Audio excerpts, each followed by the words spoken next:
Hello everyone, my name is Carla and I got an A star on my IGCSE art portfolio in the 2024 May-June session. And this is a tour of my two portfolios that I submitted and hopefully some tips and tricks because I know IGCSE art is crazy, difficult, and I hate it.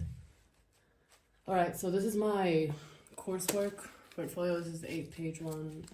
We start off with the final work, obviously. This is the grading for the whole thing.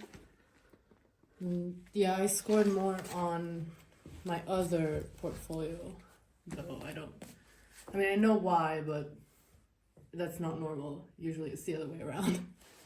And let me just try and attempt to show my final work. Yep, this is it. So I did do, actually, you know what, I'm gonna circle back to this after I go through the rest of it. So my portfolio theme was clowns. And the first page, I just did like a mood board, and then this thingy I painted. I did a timeline of some history, some text. To be honest, I don't recommend this, but I did do all of my text like 2 days before I handed in my portfolio for the exam, which, I mean, I wouldn't advise to do that. I wouldn't say do what I did, but don't be scared of text. Like, once you start writing, like text, in my opinion, is the worst part of the entire portfolio. Like, I struggled so much to kind of write down like what I was trying to do, but yeah, once you start, you just keep going, and as long as you don't break your train of thought and just all of it should be fine. And yeah, I mean, I don't know, I would have preferred to definitely do like an artwork on this page, something more than just this, but I ran out of time, so that is all. And now I did stick this portfolio double-sided.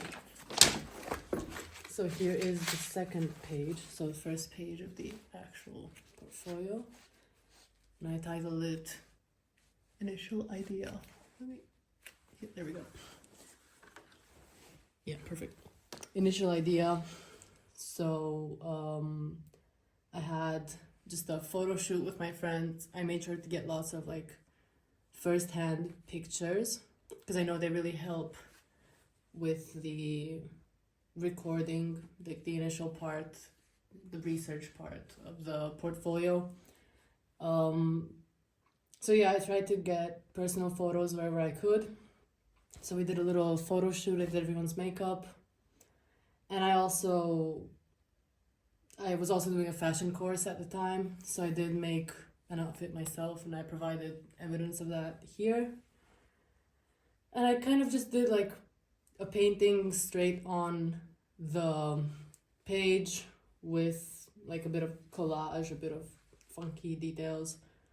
I really, at this point in the portfolio, I had no idea what I was doing, to be honest, so yeah, just like a mixed media situation. I don't know, I mean, when I look at this page now, obviously I can do better, like I could do better if I was to redo this now. But yeah, just I accept this, I guess.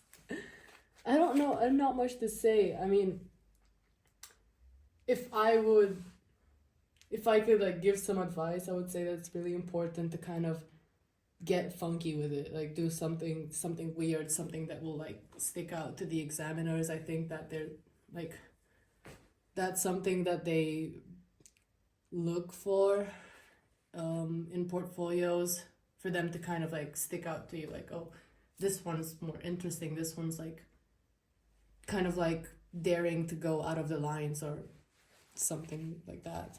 I mean, I would say definitely take the risk, because with great risk comes great reward. And this is the second page. So again, I picked like a more interesting paper in the back because I wanted everything to kind of be really bright and fun, and again, a lot of personal pictures. And I did a lot of exploring with like different colors, different kind of like unconventional mediums. And yeah, I just, this big thing, I mean, that I think really helped my portfolio was to kind of go outside the lines and like do something a little bit crazy, because it catches people's attention, and that's what you need for this portfolio. And now here is the next page. For this page, to be honest, when I was at this point in my portfolio, it was already pretty late into year 11. It was around January or something, and I started my portfolio in year 10. I started around April of year 10, so I don't know, I felt like I was sort of behind. I had a few pages that I had done beforehand that I ended up throwing out because I wanted to start over. So I kind of took it again from a certain point, and I had no idea what to do. So yeah, I used oil pastels for this and acrylic paint for this, and yeah, I don't know. I mean, I would say if you have a page that you're not happy with, don't be scared to start it over, even if you really actually don't have time. Obviously, just hand it in, don't do that. But if it's doable, absolutely, because it's the practice effect, if you do it the first time and it like comes out looking really bad, then if you just do it a second time, it's probably going to be better, even if you're the kind of person that gets attached to their artworks. You're like, oh, I don't want to throw this out, I don't want to start over. I don't know, throw it out and start over, throw it out and start over. It's always going to be better the second time around, trust me. So again, I used the weird paper underneath. I didn't manage to get any first-hand pictures for this, but yeah, no, I was so done when I did this page. I was completely out of it. Now onto this page. So I did this in acrylic paint directly onto the paper. And a big thing that I would say is buy yourself one of those varnish sprays, like to set your artworks. Because on the previous page I used oil pastels, right? And those things never dry.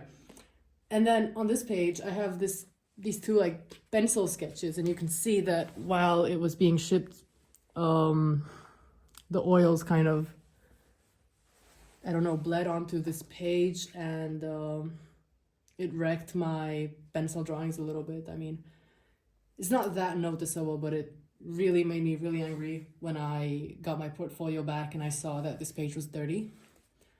So yeah, I should have definitely set both this paper and the one before with a coat of varnish spray.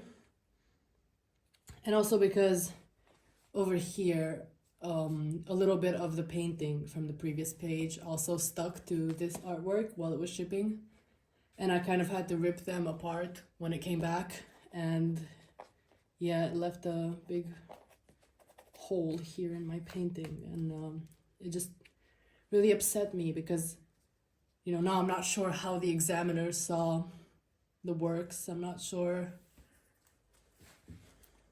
but yeah, I don't know. I went like sort of with this unconventional art style like you see here, and I provided some artworks like this, so to show like, oh yeah, I know how to do this, but I'd rather do this. And on to the next page, which is my favorite page of the entire portfolio. So it's a page where I'm talking about this technique.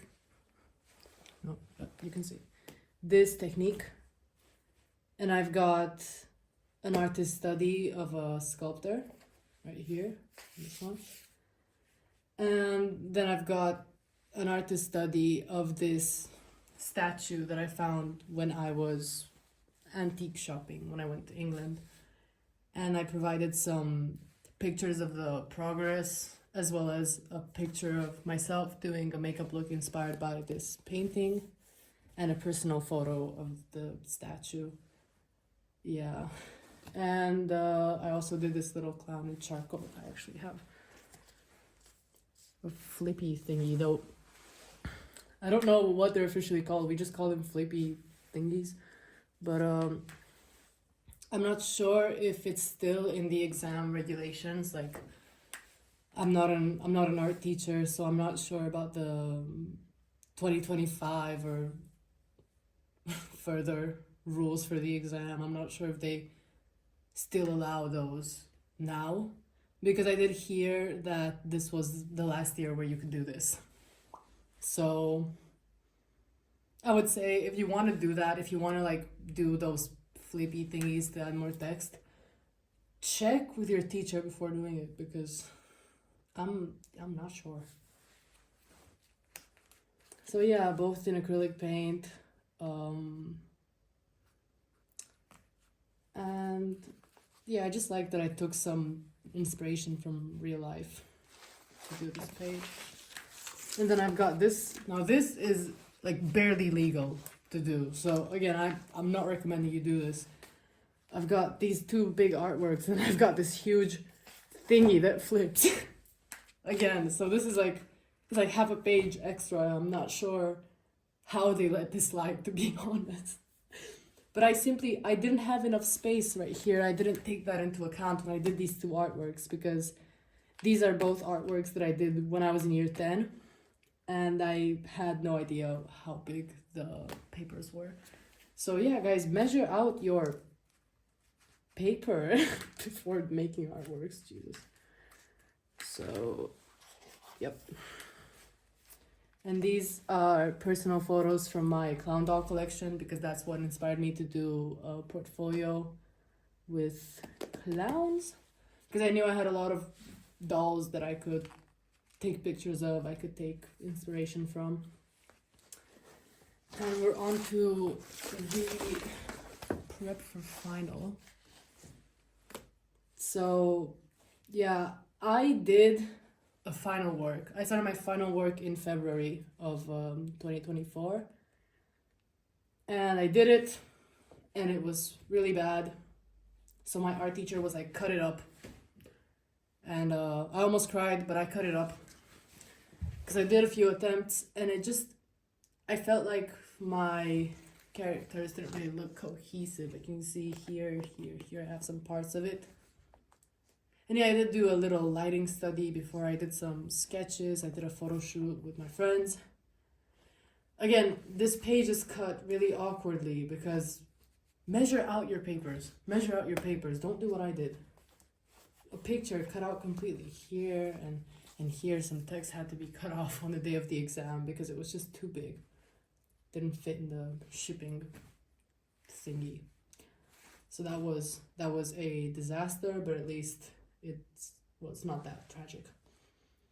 And yeah, so I had trouble with making the three subjects of my painting look cohesive.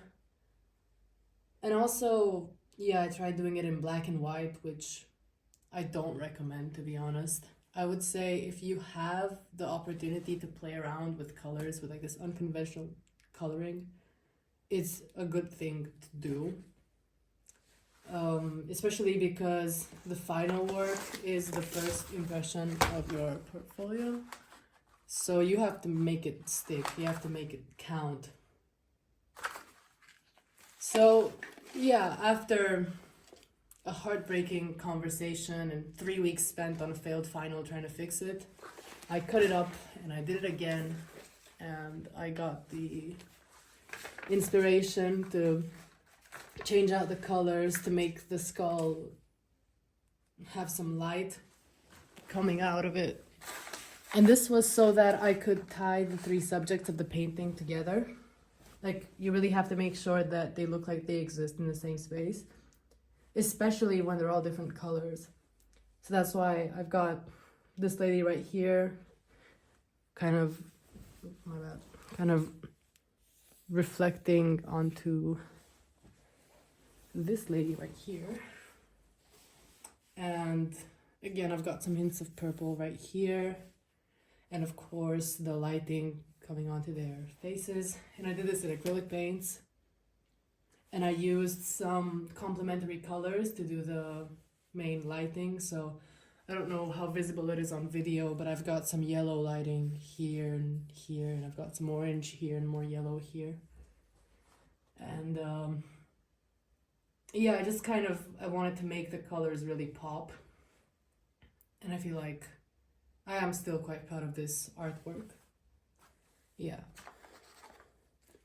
So that was my coursework portfolio, and now on to the other portfolio, the 4-page one, which is way better in my opinion than this portfolio. I mean, I did it in 3 weeks, 2 weeks, which I don't recommend, but that's what happened. So, yeah. Okay, so this is the other portfolio, and we had to pick, I'll talk about the final at the end. We had to pick between a list of words, and I picked disorder from those words, and I interpreted it as sort of just like a mess, like a messiness, like a crazy mess. And I went into kind of like surrealism, these horror artworks.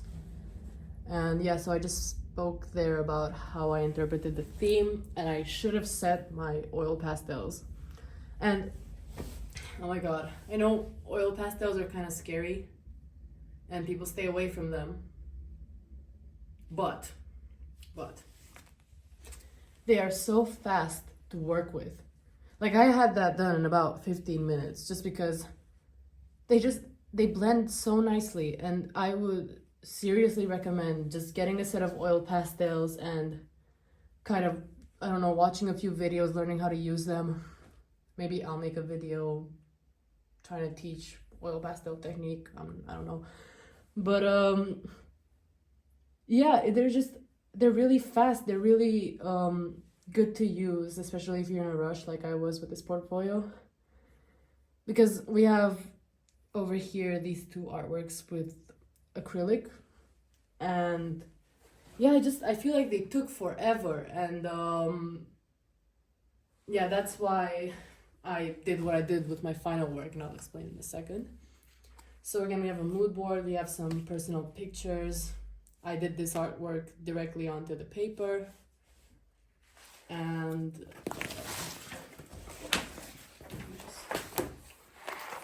so I've got an artist study here on the same sculptor that I did in my first portfolio as well, but I don't think anybody noticed. And yeah, this is in crayons. So what I like to do with crayons is kind of like make the drawing, right? And then take a little knife or scissors or something sharp and small, and then scrape these tiny details, like kind of like scrape off the wax to make these little details in the artwork. And yeah, I would also recommend crayons, to be honest. They're just, nobody really uses them, but they're super fast. They're super easy to work with once you get it. Now, the problem with crayons is that they don't really layer on top of each other. So you have to be really careful with where you place your colors. Make sure you have a sketch beforehand. And yeah, here we have more. This is an acrylic painting that I never finished the background because I didn't have time. But I guess because my portfolio was themed on like messiness and stuff like this. I don't think anybody actually noticed. But up here, clearly I would have wanted to refine it like I did down here. And yeah, just kind of refine everything. Oh, Lord.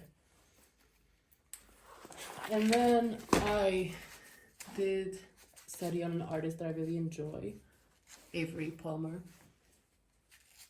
And they do this like surreal paintings.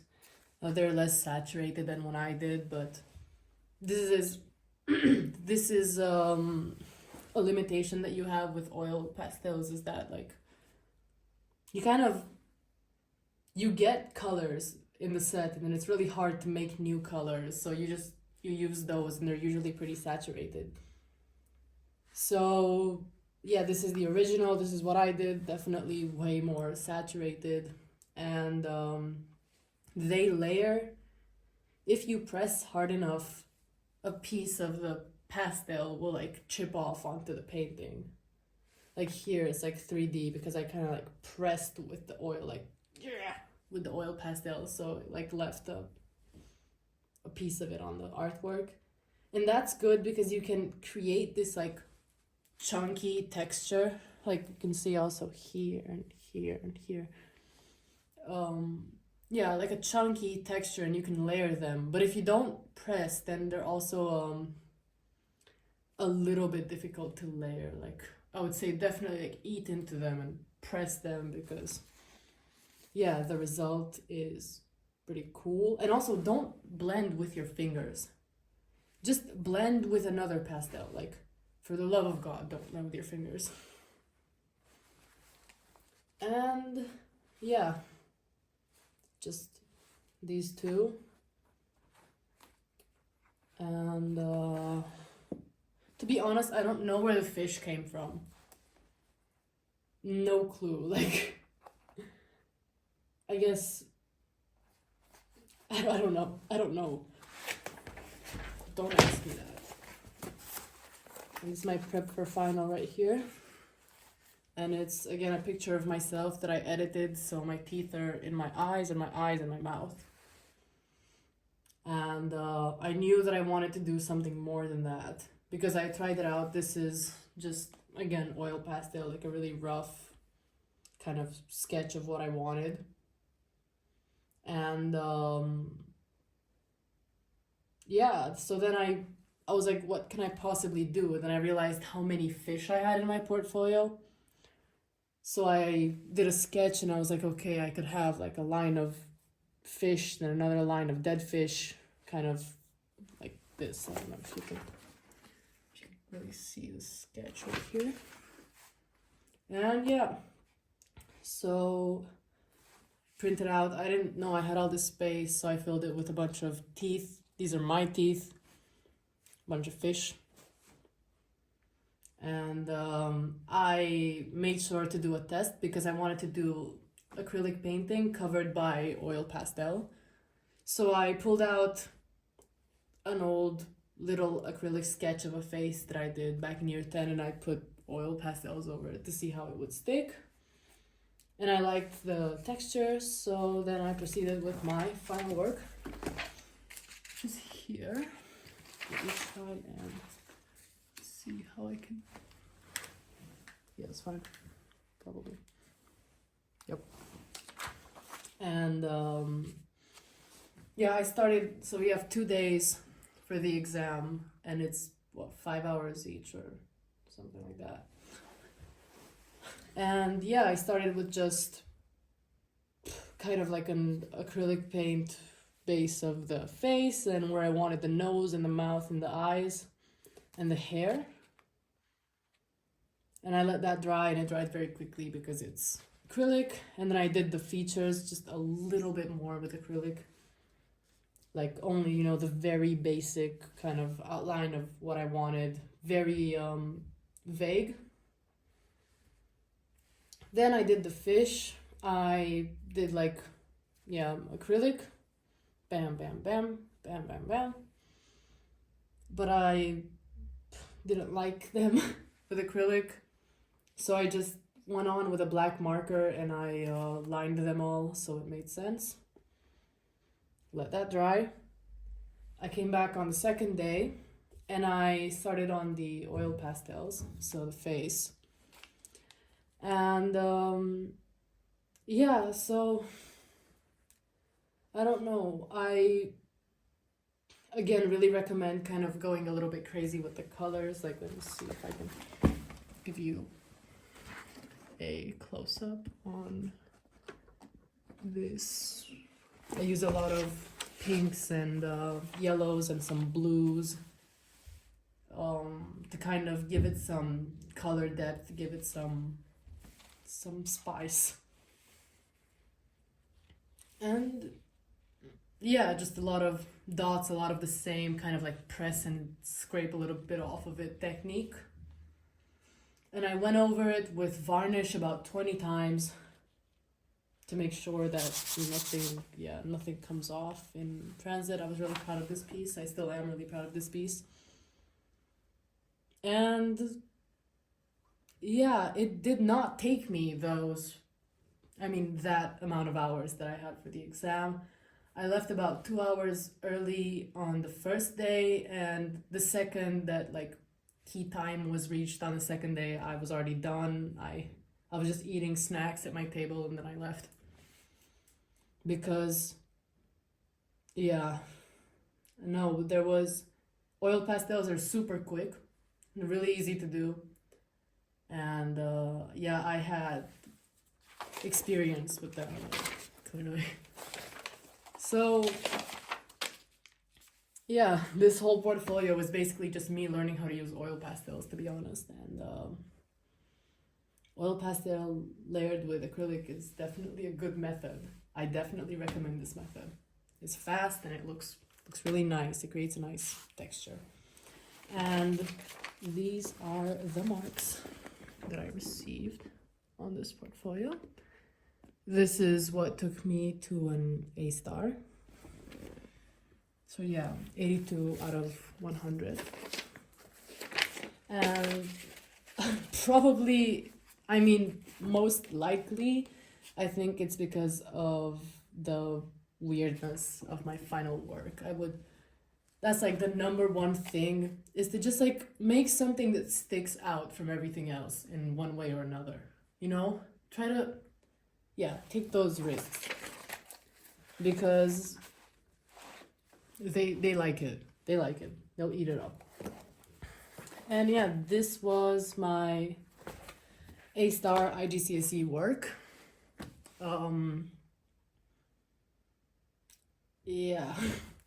Hope you enjoyed it, and I hope that this may help someone maybe with their IGCSE exam. And yeah, best of luck. Thank you.